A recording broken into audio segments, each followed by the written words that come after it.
11월 19일 복된 이 아침 하나님께서 우리에게 주시는 귀한 말씀은 역대하 16장 1절에서 14절의 말씀입니다. 전심이 아닌 반심이 문제다라는 제목으로 같이 말씀 나누도록 하겠습니다. 아사왕 제36년에 있던 일입니다. 북이스라엘 왕 바하사가 유다를 치러 올라와서 라마에 건축을 하게 되는데요. 당시 라마는 베냐민 지파의 성읍으로 남북 왕국을 잇는 중요한 통로였습니다. 바하사가 이곳을 점령하여 건축한 이유는요. 요새와 함으로 인하여서 사람들이 유다 왕 아사에게 왕래하지 못하게 하기 위함이었습니다. 그런데 이미 하나님께 붙잡힌 아사의 정결한 모습 때문에 에브라임과 므낫세와 시므온 가운데에 나와서 저희 중에 머물러 있는 자들이 이미 있었다라는 겁니다. 이러한 상황에서 여러분 아사는 하나님께 물어야 했어요. 구스 사람 세라와 전쟁했을 때의 그 신앙은 온데간데 없이 온전히 세상적인 방법만 그에게 남아있는 모습이 오늘 드러나게 됩니다. 아사가 여호와의 전 곳간과 왕궁 곳간의 은금을 내어다가 다메섹에 사는 아람 왕 벤하닷에게 여러분 보내게 됩니다. 그러면서 요청을 하는데 이 은금을 받고 이스라엘 왕 바하사와 세웠던 그 조약을 깨고 나를 도와달라, 이스라엘을 공격해달라라고 요청하게 됩니다. 아사의 지원 요청에 벤하닷은요 그의 군대 지휘관을 보내어서 북이스라엘의 성읍들을 치게 됩니다. 이 소식을 들은 바하사는요 라마 건축하는 일을 당장에 중단하고요 여러분 수도를 방위하기 위해서 올라가게 됩니다. 여러분 불신앙적인 모습 아닙니까? 무엇보다 이 일로 한 세기가 다 가도록 아람의 간섭에서 벗어날 수 없는 단초를 제공하게 됩니다. 하나님을 외면하고 온전히 세상적 방법에 의지한 결과다라는 거예요. 그때 선견자 하나니가 유다 왕 아사에게 말하기를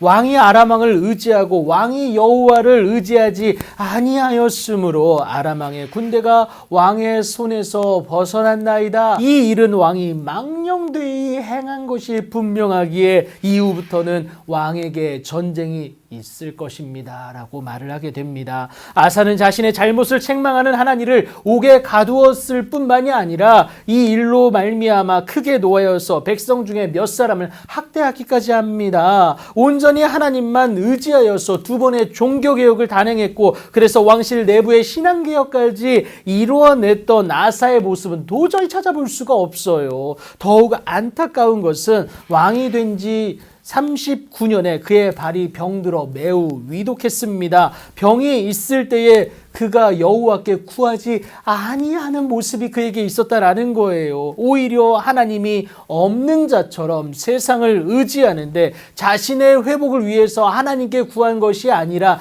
의원들에게만 구합니다. 여러분 세상의 도움을 받는 것이 나쁘다는 것이 아니에요. 하나님께 구하는 모습이 먼저여야 했는데 그 모습 없이 세상에게만 도움을 구하는 모습이 문제였다라는 겁니다. 하나님을 전심으로 구할 수 있는 마지막 기회였어요. 하지만 그것마저 외면한 것 아니겠습니까? 결국 2년 동안 그에게 회복은 없게 되고요. 죽어서 그의 조상들과 함께 누워 다윗성에 장사되게 되어집니다. 하나님 여호와 보시기에 성과 정의를 행했던 아사의 시작은 좋았습니다. 두 번의 종교개혁을 단행한 그의 중간도 당연히 좋았어요. 하지만 오늘 본문에 해당하는 그의 마지막은 그렇지를 못하는데 하나님보다 세상을 더 의지했기 때문에 그렇습니다. 하나님에 대한 전심이 아니라 반심이 문제였다라는 거예요. 그래서 내 필요에 따라 마음을 바는 하나님께 마음에 또 바는 세상에 둘 수가 없다라는 겁니다. 이 때문에 예수님은요 한 사람이 두 주인을 섬기지 못할 것을 분명히 말씀하시지 않습니까? 시작과 중간이 좋았다고 해서 여러분 끝난 것이 절대 아닙니다. 마지막까지 좋아야 하는데 이를 위해서 바울이 우리에게 권면하는 한 가지 팁이 있습니다. 그것은 무엇이냐?